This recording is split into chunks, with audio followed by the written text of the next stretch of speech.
त्यांनी एवढं काम करून ठेवलंय की आता रामराजांच्याकडून आपण अपेक्षा करणं म्हणजे आपलाच गाढवपणा आहे ना. 30-35 वर्ष त्या माणसाने आयुष्यातली आपल्या खर्च केलेली आहेत. संजीवराजांनी जवळपास 89 पासून फलटणला वाहून घेतलंय. असं कोण वाहून घेणारा फलटणमध्ये? माझ्या तर पाण्यात नाही आहे. गेल्या 42 वर्षामध्ये प्रशासक लागतं नगरपालिकेचं नियमन करायला. गेली 4 वर्ष कोणाचंच राज्य नाही ना. आणि त्यामुळे रस्ते उकडलेले आहेत, कुठे चौकामध्ये सगळा कचरा पडलेला आहे, गटारं तुंबलेली आहेत.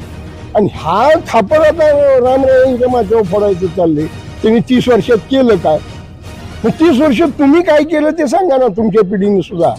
आणि तुमचं योगदान स्वतःचं काय आहे तालुक्यासाठी? आणि तालुक्यात जर तुमचं योगदान असेल, तर संजीवराजे आमची कुठलीही मयत कधी चुकवलेली नाही त्यांच्या माणसांनी.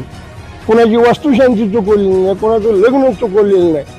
दवाखान्यामध्ये आजारी माणसांना इथनं गेलेली पुण्यामध्ये त्यांची सोय केली जाते. लाईफलाईन आमचं हॉस्पिटल सुरू आहे. मी तिथं मात्र संजीवराजेंची सगळ्यांना आठवण येते. मग विरोधक जरी असले तरी त्याचं उत्तर असतं बाबा. मंडळी, मोठ्या प्रमाणावर अटीतटीचा सामना दिसून येतोय. तो म्हणजे निंबाळकर विरुद्ध निंबाळकर, म्हणजे फलटणमध्ये. आणि अशा पद्धतीने हा सामना रंगतदार होऊ लागलाय.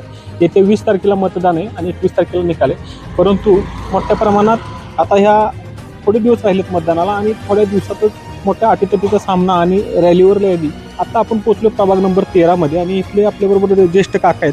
काय मत करतात कशा पद्धतीनं थेट आपण त्यांच्याकडून जाणूया. नमस्कार काका. नमस्कार. नमस्कार. ह्याच वार्डातले का तुम्ही? हो, वार्ड नंबर 13 आमचा. 13 मध्ये. काय नाव तुमचं? मी प्राध्यापक सुधीर इंगळे. सुधीर इंगळे. बर. काय करता आता तुम्ही? रिटायर झालाय? आता सेवानिवृत्त आहे मी. 4.5 वर्ष झाली सेवानिवृत्त आहे. काय वाटतं तुम्हाला या प्रभागाचा विकास झालाय का? आणि महाराजांच्या माध्यमातून का रणजितदादाच्या माध्यमातून? थोडक्यात काय सांगाल की नगराध्यक्ष कोण होईल या नगरीचा? या नगरीचा नगराध्यक्ष अनिकेतराजे निंबाळकर 100% होणार.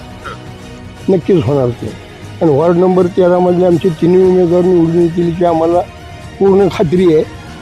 त्याच्याबद्दल आम्हाला काहीच प्रॉब्लेम नाही येणार. काय वाटतं तुम्हाला नगराध्यक्ष अनिकेतराजेच व्हावेत असं तुम्हाला का वाटतं? कारण आता मी गेली 42 वर्ष फलटणमध्ये पाहिले. राजांच्या 3 पिढ्या मी अनुभवल्यात. आणि ह्या 3 पिढ्या अनुभवत असताना मी मालवली राजांना मी स्वतः पाहिलेलं नाही, पण राणी लक्ष्मीदेवी राजे निंबाळकरांना मी पाहिले. त्यांचं कामही मी अनुभवलेलं आहे. अगदी शेवटच्या दिवसांमध्ये त्यांना मी पाहिलं. त्यानंतर शिवाजीराजेंच्या बरोबर मी स्वतः काम केलेलं आहे. ते संस्थेचे सेक्रेटरी होते, फलटण एज्युकेशन सोसायटीचे. त्यानंतर मग रामराजांचं आगमन 91 साली फलटणमध्ये झालं. आणि तिथून रामराजे आमच्या जवळ निवडून आले, नगराध्यक्ष